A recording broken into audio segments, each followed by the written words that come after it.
یعنی اللہ کے نبی صلی اللہ علیہ وسلم کے دور میں سارے مسلمانوں کا اسی پر عمل تھا، اور اس کے بعد ابو بکر رضی اللہ عنہ کا جو دور آیا عہد رسالت کے بعد، جو پہلا دور ہے مسلمانوں کا،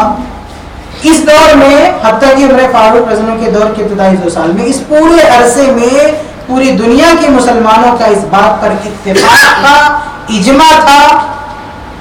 کہ 3 طلاق ایک شمار ہوتی ہے۔ اسی لیے بہت سارے اہل علم نے اس بات کی صراحت کر رکھی ہے کہ عمر فاروق رضی اللہ عنہ کے فیصلے سے پہلے پوری امت اس بات پر متفق تھی کہ 3 طلاق ایک شمار ہوتی ہے، اگر ایک ساتھ کوئی 3 طلاق دے تو ایک شمار ہوتی ہے۔ کچھ حوالے دیکھیں آپ، امام ابن القیم رحمہ اللہ اپنی کتاب زاد المعاد جلد 5 صفحہ 247 فرماتے ہیں، کہتے ہیں کہ ان ھذا کان اجماعا قدیما، علامہ ابن القیم رحمہ اللہ فرماتے ہیں کہ یہ قدیم اجماع ہے، پرانا اجماع ہے، کیا کہ 3 طلاق ایک شمار ہوگی۔ فرماتے ہیں لم یختلف فیہ علی عہد الصدیق اثنان، عہد صدیقی میں یعنی ابو بکر صدیق رضی اللہ عنہ کے دور میں اس مسئلے میں کوئی 2 رائے تھی ہی نہیں، یعنی سارے کے سارے لوگ، تمام مسلمان،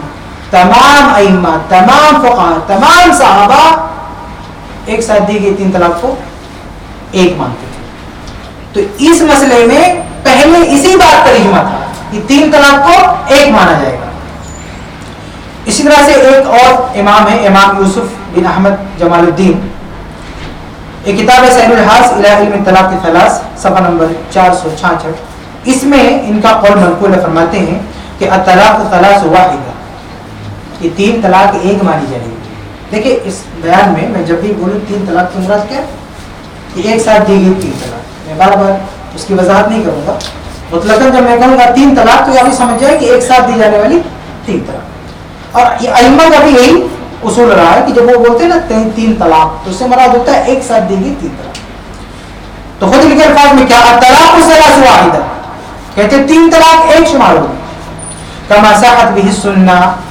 جیسا کہ صحیح سنت سے، صحیح حدیث سے یہی ثابت ہے، واجتماعت علیہ الصحابہ، اور اسی پر صحابہ کرام رضی اللہ عنہم کا اجماع ہے، کس پر کہ 3 طلاق ایک ہوگی، فی زمن رسول اللہ صلی اللہ علیہ وسلم وخلافت ابی بکر وبعد خلافت عمر، اللہ کے نبی صلی اللہ علیہ وسلم کے زمانے میں، ابو بکر رضی اللہ عنہ کے زمانے میں، اور عمر فاروق رضی اللہ عنہ کے زمانے کے بعد حصے میں۔ یہ دوسرے امام ہیں، یہ بھی یہی کہہ رہے ہیں کہ اس پر اجماع ہے۔ معاصرین میں دیکھیں عصر حاضر میں علامہ البانی رحمہ اللہ بہت بڑے محدث گزرے ہیں، امام گزرے، وہ کیا فرماتے ہیں؟ ان کی کتاب سلسلہ الضعیفہ جلد 3 صفحہ 272 پر کہتے ہیں فَهَلْ يَجُوزُ مَا هَذَا كُلِّهِ، وہ صحیح مسلم کی یہ حدیث پیش کر کے فرماتے ہیں کہ اتنی واضح حدیث کی ہوتے ہوئے کیا یہ جائز ہے اَيُّتْرَكَ الْحُكْمُ الْمُحْكَمُ، کہ ایک واضح شریعت کے ایک واضح حکم کو چھوڑ دیا جائے، الَّذِي أَجْمَعَ عَلَيْهِ الْمُسْلِمُونَ، جس پر مسلمانوں کا اجماع ہو چکا ہے، فی خلافت ابی بکر و اول خلافت عمر، ابو بکر اور عمر رضی اللہ عنہما کی خلافت میں، جس پر اجماع ہو چکا تھا، اسے ہم کیسے چھوڑ سکتے ہیں؟ تو شیخ البانی رحمہ اللہ فرماتے ہیں، حدیث پیش کرتے ہیں صحیح مسلم کی اور کہتے ہیں کہ اس پر تو مسلمانوں کا اجماع ہو چکا تھا، ہم اسے کیسے چھوڑ سکتے ہیں؟ تو یہ جو صحیح مسلم کی حدیث میں نے آپ کے سامنے پیش کی ہے، اس سے پہلی بات کیا معلوم ہوئی؟ پہلی بات یہ معلوم ہوئی کہ عہد فاروقی یعنی عمر فاروق رضی اللہ عنہ کے دور کے ابتدائی 2 سال